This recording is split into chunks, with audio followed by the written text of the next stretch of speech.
ನಮಸ್ಕಾರ ಸ್ನೇಹಿತರೆ, ನಾನು ರಮೇಶ್ ಕುರ್ವಿ, ಹುಬ್ಬಳ್ಳಿ ನಗರ ಉಣ್ಕಲ್ ಗ್ರಾಮದವನು. ಕಳೆದ 25-30 ವರ್ಷದಿಂದ ನಾನು ಕೃಷಿ ಮಾಡ್ತಾ ಇದ್ದೀನಿ.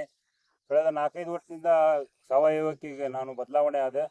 ಆ ಬದಲಾವಣೆ ಆಗೋಕ್ಕಿಂತ ಮುಂಚೆ ನಾನು ಹೋಗಿ ಕೇಳಿದೆ ಕೃಷಿ ವಿಶ್ವವಿದ್ಯಾಲಯ ಧಾರವಾಡದಲ್ಲಿ ಯಾವುದಾದ್ರೂ ಒಂದು ವಿಶೇಷವಾದಂಥ ಬೀಜ ಕೊಡಿ ನನಗೆ, ನಾನು ಸಿರಿಧಾನ್ಯ ಅಥವಾ ಸಾವಯವ ಬೆಳೀತಾ ಇದ್ದೀನಿ, ಸಿರಿಧಾನ್ಯದಲ್ಲಿ ಯಾವುದಾದ್ರೂ ವಿಶೇಷವಾದಂಥ ಬೀಜ ಕೊಡಿ ಅಂತ ಕೇಳಿದಾಗ ಅವರು ಒಂದು ವಿಶೇಷವಾದಂಥ ಬೀಜ ಕೊಟ್ಟರು ನನಗೆ. ಯಾವುದಂದರೆ ಅದರ ಹೆಸರು ಚಂದ್ರನವಣಿ ಅಂತೇಳಿ. ಆವಾಗ ತೊಗೊಂಬಂದು ನಾನು ಬಾರ್ಡ್ರಲ್ಲಿ ಒಂದು 4-5 ತಿರುವು ಹಾಕಿದೆ ಮೊದಲನೇ ವರ್ಷ. ತುಂಬ ಚೆನ್ನಾಗಿ ಬಂತು, 4.5 ಅಡಿ ಬೆಳೀತದು. ಅದು ಬೆಳೆದ ಮೇಲೆ ತೊಗೊಂಡು ಹೋಗಿ ಅದನ್ನು ತೋರಿಸಿದೆ ಅಲ್ಲಿ ಕೃಷಿ ವಿಶ್ವವಿದ್ಯಾಲಯ ತೋರಿಸಿದಾಗ ಅದು ಬೇರೆ ಕಲರೇ ಇತ್ತು, ಅದು ಬಣ್ಣನೇ ಬೇರೆ ಇತ್ತು.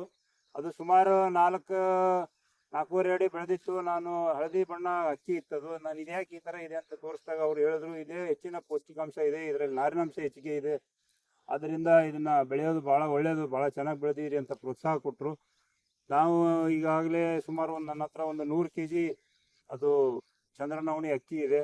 ಯಾರಿಗಾದರೂ ಬೇಕಾದಲ್ಲಿ 5 kg ಕನಿಷ್ಠ ತಗೋಬೇಕು. ನಾನು ದರ ನಿಗದಿ ಮಾಡಿದ್ದೀನಿ, 150 ರೂಪಾಯಿ ಪ್ರತಿ kgಗೆ, ಟ್ರಾನ್ಸ್ಶಿಪ್ಮೆಂಟ್ ಎಲ್ಲ ಸೇರಿ. ಅದಕ್ಕೆ ನಾನು ಎಲ್ಲರಿಗೂ ಕೇಳ್ಕೊಳ್ಳೋದಿಷ್ಟೇ, ನಿಮ್ಮ ಆರೋಗ್ಯವನ್ನು ನೀವು ಕಾಪಾಡ್ಕೊಳ್ಳಿ, ಸಿರಿಧಾನ್ಯವನ್ನು ಬಳಸಿ, ನಿಮ್ಮ ಹೆಚ್ಚಿನ ಪೌಷ್ಟಿಕಾಂಶ ಇರುವಂತಹ ಚಂದ್ರನವಣಿಯನ್ನು ಬಳಸಿ ಅಂತ ಈ ಮೂಲಕ ಕೇಳ್ಕೊತೀನಿ.